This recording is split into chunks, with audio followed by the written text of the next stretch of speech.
Hello friends, मैं दिव्या स्वागत करती हूँ आपका अपने यूट्यूब चैनल इजी लर्निंग में। सो लास्ट वीडियो में हमने वाइंडिंग अप का चैप्टर स्टार्ट किया था, उसमें टाइप्स कर रहे थे वाइंडिंग अप के। वहाँ पर हमने कंपलसरी वाइंडिंग अप अपना कंप्लीट कर लिया था। सो next point is types of winding up के अंदर सेकेंड पॉइंट है voluntarily winding up of the company. हमने वाइंडिंग अप के दो टाइप्स किए थे, एक तो कंपलसरी तरीके से वाइंड अप होता है यानी कि एनसीएलटी जो वाइंड अप करती है कंपनी को, और सेकंड वॉलंटरी यानी कि जब मेंबर्स क्रेडिटर्स अपनी इच्छा से या फिर अपनी मर्जी से क्या करते हैं वाइंड अप करते हैं, अपनी विश से वाइंड अप करते हैं, तो उसे क्या कहते हैं voluntary winding up of the company. अब वॉलंटरी वाइंडिंग अप में क्या होता है, वहां पर तो क्या करते कंपलसरी के अंदर की एनसीएलटी जो थी वो कंपलसरी ऐसी सिचुएशंस थी जिसके अंदर क्या ऑर्डर दे रही थी कि कंपनी को क्या कर दिया जाए, वाउंड अप कर दिया जाए। बट वॉलंटरी के अंदर मेंबर्स अपनी इच्छा से, क्रेडिटर्स अपनी विश से क्या कर रहे हैं, कंपनी को क्या करना चाह रहे हैं, वाउंड अप करना चाह रहे हैं। अब वॉलंटरली किस किस तरीके से वाउंड अप होती है, दो तरीके से वॉलंटरली वाइंडिंग अप किया जा सकता है, या तो एक ऑर्डिनरी रेजोल्यूशन पास करके या स्पेशल रेजोल्यूशन।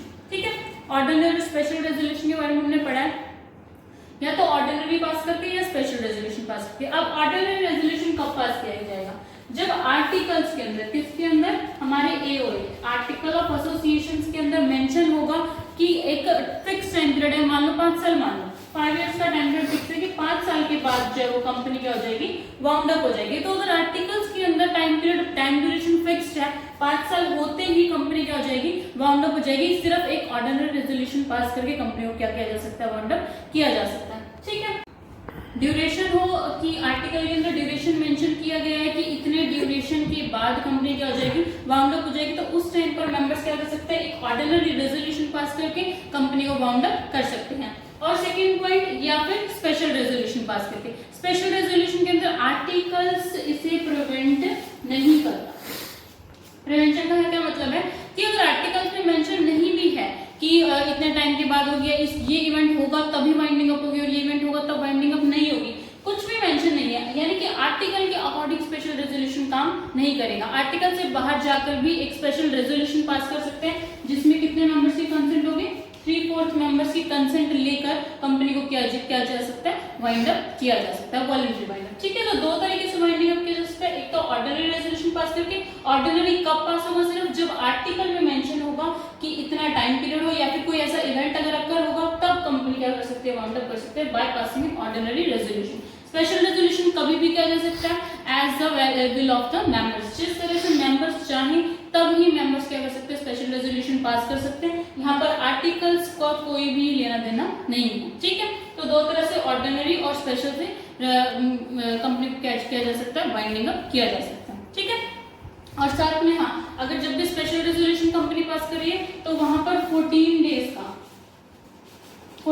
का प्रायर एक नोटिस देना पड़ेगा। रेजोल्यूशन आज के डेट में स्पेशल रेजोल्यूशन पास किया गया तो 14 दिनों के अंदर अंदर कंपनी क्या करेगी, ऑफिशियल गैजेट के अंदर एक नोटिफिकेशन पास करेगी। किसके अंदर, ऑफिशियल गैजेट के अंदर एक नोटिफिकेशन पास करेगी कि कंपनी मेंबर्स क्या करने जा रहे हैं, अपनी कंपनी को वाउंड अप करने जा रहे हैं, और साथ साथ न्यूज़पेपर में भी सर्कुलेट करेगी अपने इस रेजोल्यूशन को। कौन से न्यूज़पेपर में, उस न्यूज़पेपर में जहां पर कंपनी का रजिस्टर्ड ऑफिस होगा, उस एरिया में जो बहुत पॉपुलर न्यूज़पेपर है, उस न्यूज़पेपर में कंपनी अपने इस रेजोल्यूशन की कॉपी को क्या करेगी, नोटिस पास करेगी। ठीक है, तो दो जगह 14 दिनों के अंदर एक तो ऑफिशियल गैजेट में नोटिफिकेशन दिया जाएगा, दूसरा सर्कुलेटिंग न्यूज़पेपर में भी उसकी इंफॉर्मेशन जो है वो मेंबर्स पब्लिक तक प्रोवाइड की जाएगी। ठीक है, नेक्स्ट पॉइंट हमारा कॉन्सिक्वेंसेस ऑफ वाइंडिंग अप।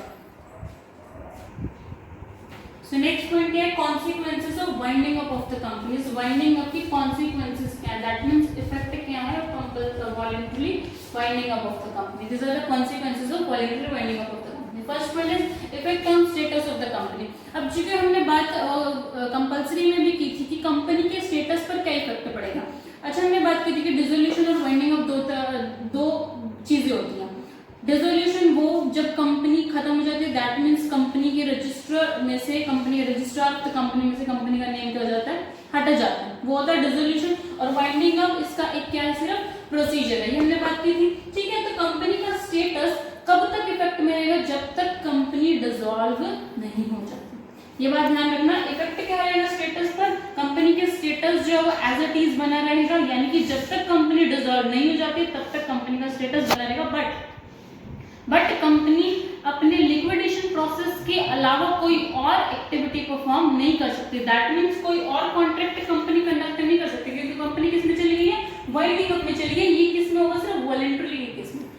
हमने कंपलसरी में भी बात की थी, कंपलसरी के केस में क्या होगा, सिंपल सी बात है, कंपलसरी में हमारा बिजनेस जो है वो कंटिन्यू चलता रहेगा जब तक डिसॉल्व नहीं हो जाती। बट वॉलंटरी में क्योंकि हम अपनी इच्छा से डिसॉल्व कर रहे हैं, हम अपनी इच्छा से एक तरफ से तो कंपनी को डिसॉल्व कर रहे हैं, दूसरी तरफ अगर कॉन्ट्रैक्ट कर रहे हैं तो वो वाइंडिंग अप नहीं माना जाएगा। तो इसमें एक डिफरेंस क्या आ जाता है वॉलंटरी और कंपलसरी में, कि कंपलसरी में तो कंपनी अपने कॉन्ट्रैक्ट को कंडक्ट कर सकती है डिसोल्यूशन तक, बट वॉलंटरी के अंदर अपने कोई भी contract conduct further company dealing नहीं कर सकती। ठीक है, इफेक्ट सिर्फ कितना रहेगा कि कंपनी का बिजनेस तो है बट कंपनी क्या है, कोई भी लिक्विडेशन के अलावा कोई भी एक्टिविटी परफॉर्म नहीं कर सकती। नेक्स्ट पॉइंट है board powers to cease on appointment of the liquidator. अब जो लिक्विडेशन का प्रोसीजर किया जा रहा है तो उसके लिए एक पर्सन अपॉइंट किया जा रहा है, that is known as liquidator. एक टर्म आती है लिक्विडेटर। ये लिक्विडेटर होता कौन है, लिक्विडेटर वो पर्सन है जिसे कंपनी अपॉइंट करती है क्या करने के लिए, वाइंडिंग अप के प्रोसीजर को कंप्लीट करने के लिए। वाइंडिंग अप का प्रोसीजर हमने किया था कि जितने भी हमारी एसेट्स हैं उनको सेल करके लायबिलिटीज को कवर किया जाता है, डेट्स की पेमेंट की जाती है, उसके बाद कॉन्ट्रैक्ट, कितना लंबा प्रोसीजर है।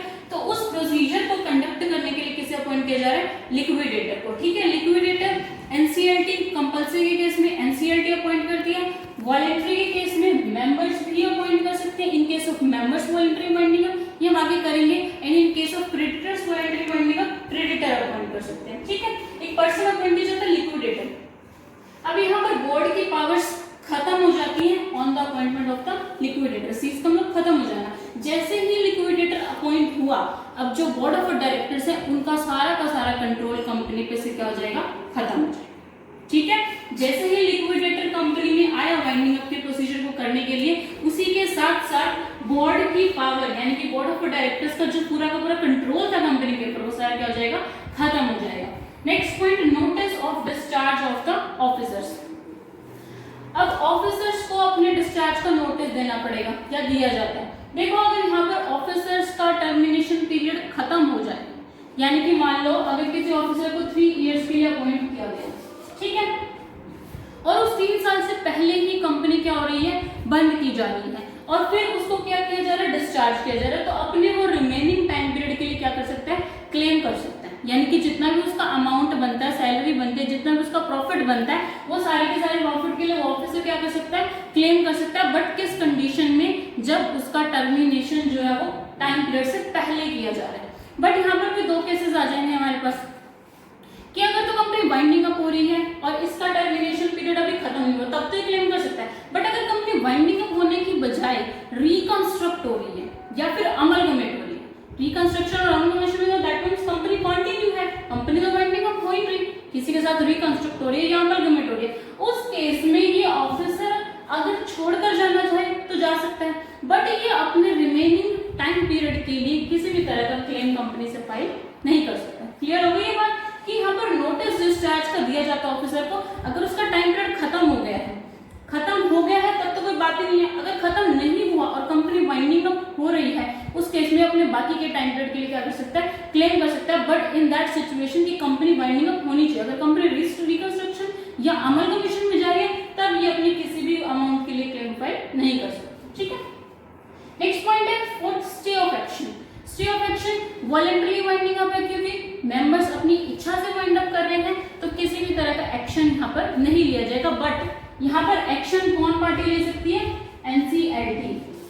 एनसीएलटी जो सबके ऊपर बैठी है, सबकी सरकार, एनसीएलटी यहाँ पर एक्शन ले सकती है। क्यों एक्शन ले सकती है, देखो मेंबर्स अपनी मर्जी से वाइंड अप कर रहे हैं, तो यहाँ पर कुछ ना कुछ फ्रॉड भी हो सकता है। कभी कभी क्या होता है कि हम अपने किसी डेट से बचने के लिए या किसी चीज से बचने के लिए क्या कर देते हैं, अपनी कंपनी को उठा के बंद ही कर दो। ठीक है, तो अगर एनसीएलटी को ऐसा लगता है कि किसी तरीके का कुछ इलीगल वर्क किया जा रहा है कि उस पर एक्शन लेने की रिक्वायरमेंट है, तो सिर्फ एनसीएलटी वहां पर एक्शन ले सकती है और कोई पार्टी उस पर एक्शन नहीं ले सकती।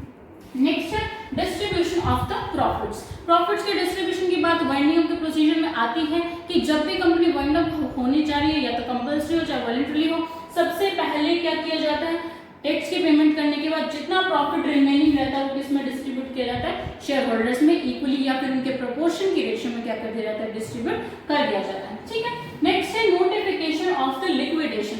लिक्विडेशन का नोटिफिकेशन की बात अभी हमने की भी, स्पेशल रेजोल्यूशन जब भी कंपनी पास करती है तो ऑफिशियल गेजेट के अंदर विद इन द 14 डेज क्या देती है, नोटिफिकेशन देती है। या फिर और भी कोई लीगल डॉक्यूमेंट है, ये किसी भी तरीके का लीगल डॉक्यूमेंट है तो उसमें कंपनी क्या करेगी, जब भी कंपनी बाइंडिंग अप के प्रोसेस में चली जाती है तो सारे के सारे कंपनी के डॉक्यूमेंट के अंदर लिक्विडेशन का नोटिफिकेशन कंपनी को देना कंपल्सरी है। ठीक है, यानी कि सबको ये बताना पड़ेगा कि कंपनी क्या हो रही है, लिक्विडेट हो रही है। उसके बाद कोई भी डॉक्यूमेंट बनता है किसी भी चीज से रिगार्डिंग तो उसमें कंपनी मेंशन जरूर करेगी कंपनी क्या हो रही है, लिक्विडेट